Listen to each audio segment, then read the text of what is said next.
বাংলাদেশের 24 তারিখ July August 2024 যে বরক বাথার লাইমানি গুলি কক লাইমানি লুকু বসকাঙ্গ police ni yakpei abo borok no kebengjak abahai baksa abahay kes ruino na মন্ত্রী বখরক শেখ হাসিনা তাই আগিনি স্বরাষ্ট্র মন্ত্রী বাংলাদেশনি আসাদুজ্জামান খান কামালনো ফাঁসি রানি বাগै দাগি মুংরখা ইন্টারন্যাশনাল ক্রাইম ট্রাইব্যুনাল কামনো কারি বাহিনীও আবাই বাক্সানো দুস গসিউইনাই সাক্ষী ইঙ্গै ট্রাইব্যুনাল আগিনি মন্ত্রী বখরক তাই স্বরাষ্ট্র মন্ত্রী মুঙ্গै যে সাক্ষী রনাই গাকে আইজিপি চৌধুরী আব্দুল্লাহ আল মামুন গসিউই রা সাক্ষী ইংমানি বাগै বিনি কে ইংকো গসিমানি বাগै নাই বনকে সাজা কম খাইজাকা 5 বছরনি জেল ইংকে বথারমানি নতিনো তিনি দিপরজরাও 12:40 তো 6টা পেজ নি 6টা গনি অধ্যায়নি 453 পৃষ্ঠানি কাইসা রায়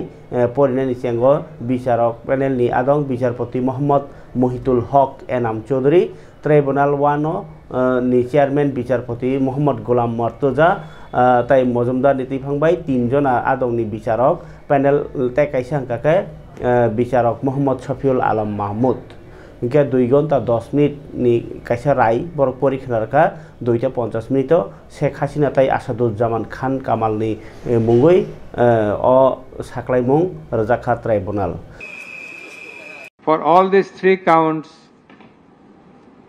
we have decided to inflict her with only one sentence, that is sentence of death.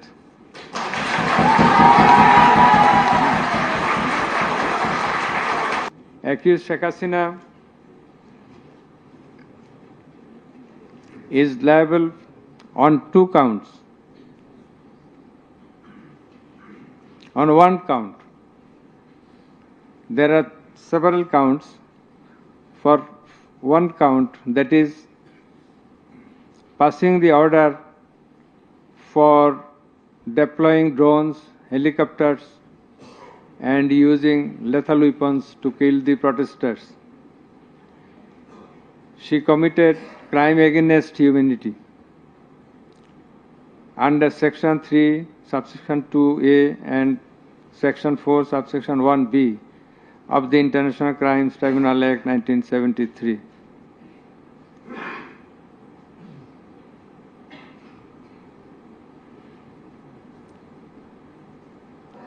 She also committed the same crime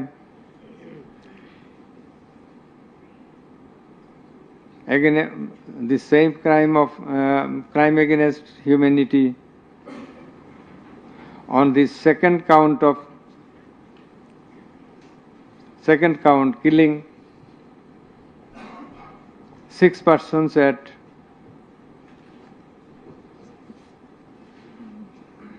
Sankarpur of Dhaka,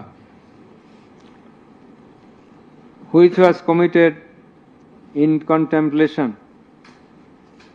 in furtherance by virtue of her order, as stated beforehand. আজকে একটা ঐতিহাসিক রায় হতে যাচ্ছে, যে কারণে আমরা মনে করতেছিলাম যে রাজনৈতিক কোনো অস্থিরতা বা অন্য কিছু হয় কিনা। আমাদের পুলিশি ব্যবস্থা পর্যাপ্ত আছে আইন শৃঙ্খলা রক্ষার জন্য। পুলিশের পাশাপাশি বাংলাদেশ সেনাবাহিনী, বিজিবি, অন্যান্য যে আইন শৃঙ্খলা রক্ষাকারী যে বাহিনীগুলো আছে তারা সকলেই মাঠে আছে, পর্যাপ্ত নিরাপত্তা ব্যবস্থা আছে। আপনাদের আতঙ্কিত হওয়ার কোনো কারণ নেই। পুলিশ সর্বোচ্চ সতর্ক অবস্থায় আছে।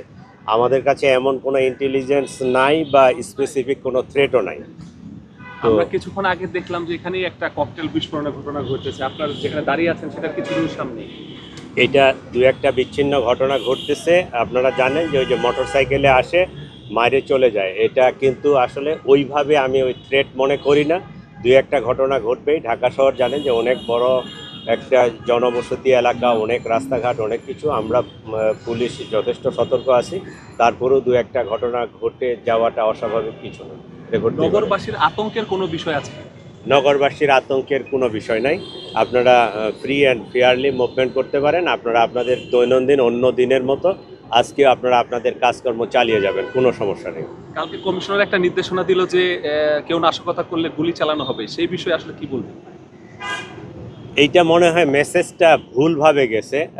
এই জিনিসটা হয়েছে যে কোনো অনাকাঙ্ক্ষিত পরিস্থিতি মোকাবেলার জন্য পুলিশকে আইনানুগভাবে যে ক্ষমতা দেওয়া আছে সেটা প্রয়োগ করার কথা বলা হয়েছে।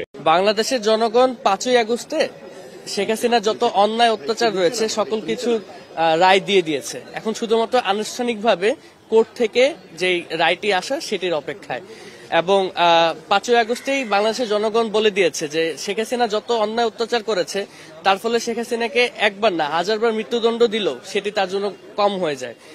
তো আমরা আশাবাদী যে আজকের এই আনুষ্ঠানিক রায় প্রকাশের মাধ্যমে শেখ হাসিনাকে অতি দ্রুত বাংলাদেশে এনে বাংলাদেশের মাটিতে তার রায়টি কার্যকর করা হবে। যেই রায়টি জনগণের মাধ্যমে প্রকাশ পেয়েছে সেই রায়টি কার্যকর করা হবে এবং শহীদ পরিবার এবং আহতদেরকে এই নতুন বাংলাদেশে একটি নতুনভাবে বিচারের ব্যবস্থা করে। কামালের যত সম্পদ বাংলাদেশে আছে সকল সম্পদকে বাজেয়াপ্ত করে রাষ্ট্রের অনুকূলে ন্যস্ত করা হবে এবং সেখান থেকে রাষ্ট্র সকল শহীদ পরিবারকে যথোপযুক্ত ক্ষতিপূরণ প্রদান করবেন, সকল আহত পরিবারকে যথোপযুক্ত ক্ষতিপূরণ প্রদান করবে। এটা হচ্ছে ক্ষতিপূরণের ব্যাপারে আদেশ। আর একটা অবজারভেশন তারা দিয়েছেন যে আওয়ামী লীগ এবং 14 দলীয় জোট যুবলীগ তাদের ব্যাপারে তারা যে একটা সন্ত্রাসী বা ক্রিমিনাল অর্গানাইজেশন, এটা প্রসিকিউশনের পক্ষ থেকে সাবমিশন ছিল। আদালত বলেছেন এইটি যেহেতু আজকের এই মামলার বিচার্য বিষয় নয়, সেই ব্যাপারে তারা কোনো অবজারভেশন দেয়া থেকে বিরত থাকছেন। অর্থাৎ তাদের ব্যাপারে প্রসিকিউশনের যে আলাদা তদন্ত চলমান আছে দল হিসেবে একটা সংগঠনের ব্যাপারে যে তারা সত্যিকার অর্থে অপরাধী সংগঠন কিনা সেটি একটি আলাদা মামলায় বিচার্য বিষয় হতে পারে। এই মামলাতে যেহেতু কোনো দল পক্ষ নয় বা আসামি হিসেবে সম্পৃক্ত করা হয়নি, সেই ব্যাপারে আদালত দলীয়ভাবে কারো বিরুদ্ধে কোনো অবজারভেশন দেয়া থেকে বিরত থেকেছে। যে কোনো আদালতের আদেশের বিরুদ্ধে যদি আপিল করতে হয়, যেমন আমাদের এই মামলায় এই সাজার বিরুদ্ধে 30 দিনের মধ্যে আসামিরা চাইলে সুপ্রিম কোর্টে আপিল দায়ের করতে পারবেন, কিন্তু সেই আপিল দায়ের করতে হলে পলাতকরা কেউ করতে পারবেন না, কারণ পলাতক ব্যক্তির আইনগত কোনো অধিকার থাকে না।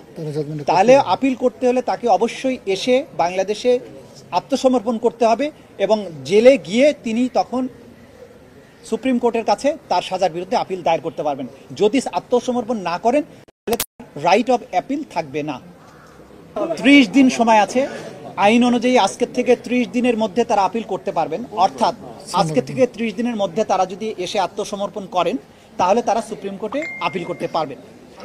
সুপ্রিম কোর্টে আপিল দায়ের হলে আমাদের আইনে পরিষ্কারভাবে বলা আছে সুপ্রিম কোর্ট সেই আবার আপিলটা পরবর্তী 60 দিনের মধ্যেই নিষ্পত্তি করবেন। সুতরাং সেটা আইনি বিধান। তারা যদি আইনের শাসনের প্রতি শ্রদ্ধাশীল হন, তারা যদি মনে তাদের সাহস থাকে যে তারা ইনোসেন্ট, তারা যদি বাংলাদেশের বিচার প্রক্রিয়া মোকাবেলা করার তাদের সৎসাহস থাকে, আমরা বলবো তারা আসুন বাংলাদেশে এসে এই রায় অনুযায়ী তার আত্মসমর্পণ করে তার রায়কে তিনি চ্যালেঞ্জ করেন সুপ্রিম কোর্টে। তার যদি যুক্তি দিয়ে তার প্রমাণ